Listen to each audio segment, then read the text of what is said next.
Welcome to the Canadian edition of Gospel Truth with Andrew Womack, celebrating 55 years of ministry. Andrew, I can't thank you enough for taking the vision that God showed you and being so faithful with it. You honor God's word, you honor His Spirit. Thank you for listening to God, because so many lives have been changed. And now, here's Andrew. Welcome to our Monday's broadcast of the Gospel Truth. Today is the beginning of my fifth and final week of teaching on spirit, soul, and body. Now, actually, whatever I teach is going to continue based on this revelation, but this is my fifth and final week to just teach on spirit, soul, and body. And as I've said many times, this is what just transformed my life, these truths. And I believe that this is the missing link for most people. So please get this. I'm giving this as my gift to you. There's no charge to it. It's a 160-page book.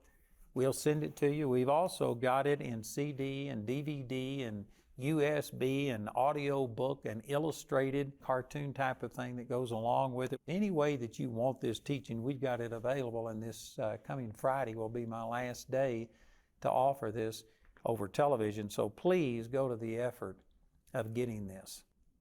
Let me just share again. I've covered a lot of the basics. What I'm doing now is just drilling down, magnifying certain things and making application of this truth that it's your spirit that got born again, not your soul and not your body. Your soul and your body are subject to change, but they aren't changed yet. Your spirit is a part of you that was old things passed away and all things became new, 2 Corinthians 5:17. And so I've talked about a lot of things about how that you've been forgiven of all sin, past, present, and future, out of Hebrews chapter 9 and chapter 10. I've talked about how that you're sealed by the Holy Spirit, Ephesians chapter 1, verse 13, that God is a spirit, that those who worship Him must worship Him in spirit and in truth, John chapter 4, verse 24. And I've talked about that we are righteous. It's a gift of righteousness. We were made righteous through Jesus, not through what we do. I've covered a lot of things. I want to make an application right here that this really helped me. And this is out of Romans chapter 6. And again, the book of Romans is Paul's masterpiece on grace. He's showing that it's what Jesus did for us and not what we do for Jesus that is the power of God. He starts in Romans 1:16, that the gospel is the power of God unto salvation to everyone that believes, to the Jew first and also to the Greek. For therein is the righteousness of God revealed from faith to faith, as it is written, the just shall live by faith. So right there in Romans 1:16, he makes radical statements about the good news, the gospel of Jesus Christ, which in the religious tradition of his day, as well as the religious tradition of our day, there isn't a lot of good news. They'll say that yes, God can do anything. He can deliver, heal, prosper, but it's all based on how holy you live. And that makes it all bad news, because even though God has this available, we know that we aren't worthy. But the good news is that you don't get it based on what you do. You get it based on what Jesus did. And so that's what he began to teach, and he goes and uses Abraham and David as examples, and he brings the people to a place that at the end of chapter 5, matter of fact, on last Friday's programs, I was using these exact verses. Let me just read a couple of these. It says in verse 19, for as by one man's disobedience many were made sinners, so by the obedience of one shall many be made righteous. You are made righteous not through you, what you do, not according to your actions, but through one man, talking about Jesus. You were made righteous. In verse 20, moreover, the law entered that the offense might abound, but where sin abounded, grace did much more abound. And so this is just saying multiple times in the end of this that you are made righteous through what Jesus did. And so if you preach the same gospel that the Apostle Paul preached, there are 4 times, twice right here in Romans chapter 6, and then over in Galatians it says it 2 more times, but he comes to this place and he says, what shall we say then? Romans 6:1. What shall we say then? Shall we continue in sin that grace may abound? This question came up 4 different times in Paul's teaching. And the answer is, he says, God forbid. How shall we that are dead to sin live any longer therein? No, he is not teaching that because we are righteous through what Jesus did that we can just go live in sin. I'm not preaching that. But if that question never comes up, then you haven't heard the same gospel that the Apostle Paul preached, because it came up 4 times in his writings. And it does make a logical sense that if we are totally forgiven of all sin, past, present, and future, I taught on that 2 weeks ago, Hebrews chapter 9 and chapter 10. If we're forgiven of all sin, even the ones that we haven't committed, does that mean we can just go live in sin? No, that's not what that says. If you understand the love of God, the grace of God that He's extended towards us, that will cause you to live holier accidentally than you ever have on purpose before. It will just captivate your heart and you will wind up serving God. You won't do it perfectly because none of us are perfect, and when you do fail, there is plenty of grace to cover it. But I guarantee you, any person who would say that, man, I'm free in Christ to just go live in sin, you don't even know Christ. That's a big statement, but I believe that that's true. So he says, what shall we say then? Shall we continue in sin that grace may abound? God forbid. How shall we that are dead to sin live any longer therein? What does it mean that we are dead to sin? This doesn't mean we're incapable of sin.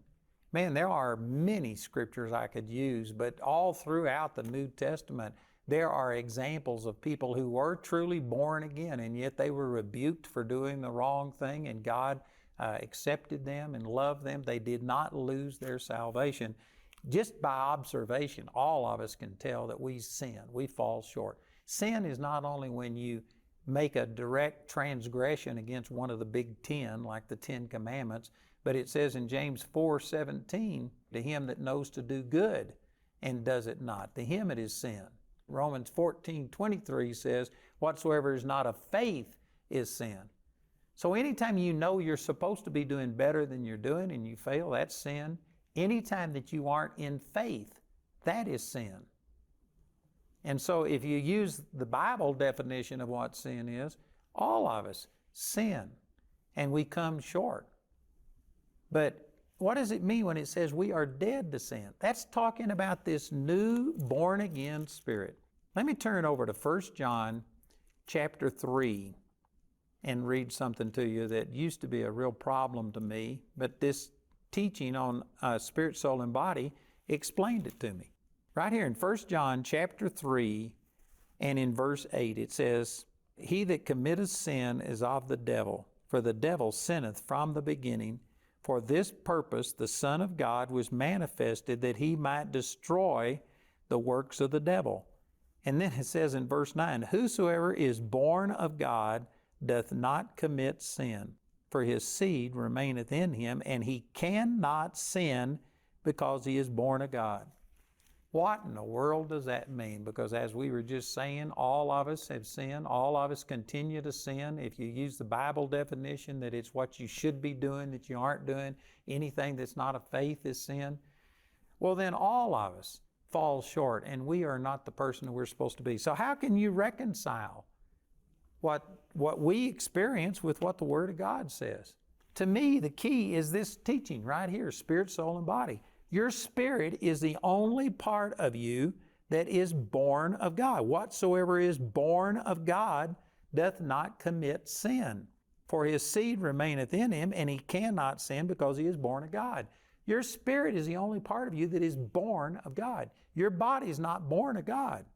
Someday you're going to get a glorified body that will be born of God, and it'll be perfect. Someday you'll get a glorified soul where you'll know all things the way that you should know. But right now, the only part of you that is born of God is your spirit, and it cannot sin. Man, that's awesome to me. I love that. And I used to struggle with that because I knew I was born of God. I had the witness within myself. Romans chapter 8, 1 John chapter 5 says we have a witness in ourselves, and we know that we've passed from death unto life. I was in fellowship with the Lord, and I knew that I knew God, and yet I failed, and I didn't always operate in faith, and there was things I knew I was supposed to do that I wasn't doing correctly. And so because of it, I just was saying, God, I don't understand this, because it says if you're born of God, you cannot sin. The only part of you that is born of God is your spirit, and it is sinless, and it cannot sin. There is no sin. There is no propensity for sin on the inside of you. Man, that's awesome. That's awesome. And I know that there are people that have been trained under religion that you're saying, but wait a minute. I not only have my born again spirit, I've got this old sin nature on the inside of me, and man, it can sin. I don't believe you do. Let's go back to Romans chapter 6. It says, God forbid, how shall we that are dead to sin live any longer therein? Know ye not that so many of us as were baptized into Jesus Christ were baptized into His death? Therefore we are buried with Him by baptism into death, that like as Christ was raised up from the dead by the glory of the Father, even so we also should walk in newness of life. For if we have been planted together in the likeness of His death, we shall be also in the likeness of His resurrection, knowing this. You know, man, this is just all powerful, but let me break in right here and say that some people think that we still have a new nature and we've got the old sinful nature on the inside of us. Now, don't misunderstand. We were all born with a sinful nature. Psalms chapter 51, David said, in sin did my mother conceive me. And that's not talking about her conceiving David outside of marriage. It's just talking about that we were all born with a sin nature. Ephesians chapter 2 says we were by nature the children of wrath, even as others. And so every one of us was born with a sin nature. So I admit that yes, every person had a sin nature. But when you get born again, that old man died. And you know, there's some things I want to say here that are really not that complicated, but what makes it complicated, it is so against everything that is taught in most churches today. Matter of fact, even many translations, the NIV translation of Romans chapter 6 and chapter 7 totally misses this point. The NIV continually talks about our old sinful nature doing these things. These verses, I'm going to read them and go back through here, but this says that when you get born again, that old sinful nature is gone. You don't have a sinful nature if you've been born again. And I know some people are saying, oh, yes, I do, because you see it manifest so often. But that's what this is talking about. Your sinful nature has been gone, and it's been replaced with a born-again, brand new nature. But you aren't only a spirit, you got a soul, which is your mental, emotional part, and your body. And your soul is kind of like the operating program in a computer. Did you know a computer has a hard drive and it's got all of these things loaded on it, but it's your operating system. It's the software that makes you use that stuff. When we get born again, we got a brand new nature on the inside of us, but we've still got the old operating system. We've got to renew our mind. We got to reprogram ourselves. It is not a nature that compels you to live in sin as a Christian. It is an unrenewed mind. And this is exactly what Romans chapter 12 verses 1 and 2 says. It says, I beseech you therefore, brethren, by the mercies of God, that you present your bodies a living sacrifice, holy, acceptable unto Him, which is your reasonable service. And verse 2 says, and be not conformed to this world, but be ye transformed by the renewing of your mind, that you may prove what is that good and acceptable and perfect will of God. The way you get transformed is through the renewing of your mind. And yet the average Christian, what they're doing is saying, oh God, I just need more faith. God, I need joy. God, I need love. I've already taught on this in this series, but those things are already in your spirit. You don't need them to come from the outside. You need them to come from the inside, and they won't come from the inside until you renew your thinking. And as long as you think that, well, I'm just an old sinner saved by grace, I've still got this old sinful man on the inside of me, and it's compelling me to live in sin, then you might resist sin for a period of time. You may give token resistance to it, but after a while, you'll give in because that's the way you see yourself. I am an old sinner. This is who I am. I'm a drunk. I'm a drug addict. I'm a prostitute. I'm whatever. And this, you see that is your nature, and you may resist it and fight against it, but if the temptation continues, you'll give in because after all, that's the way you see yourself. But if you could see that, no, I am dead to sin. My new nature, it cannot sin. There is nothing compelling me to sin except an unrenewed mind. You know, right now, I button this shirt. I don't remember buttoning this shirt, to tell you the truth, but I know I did because nobody else dressed me. But when I was a kid, I remember I used to really struggle to button my shirt. I don't know why, but for some reason it just wasn't a big thing to me. And I remember my dad sitting me down. I'm old enough to remember this, and he says, you are going to learn how to button your shirt. And he sat there and made me start buttoning my shirt correctly. And so my point in bringing this up is to say that I don't even remember doing this. It's like it was my nature. It just happened automatically. But I can prove to you that it wasn't the way I was born. I remember having to learn how to do this, but I've done it so many times now that I can just do it, and it seems like it's my nature, but it's an acquired trait. And the reason I bring that out is to say that some of us think, well, it's just my nature to gossip. It's just my nature to be depressed. It's just my nature to be angry and to do all of these things. And you think that because you observe this tendency towards sin, that somehow or another that's because you've got a sinful nature. These scriptures are saying, no, that sinful nature is gone. But the only reason it seems like it's still, the propensity is still there, that you still are drawn towards it, is because you have trained yourself.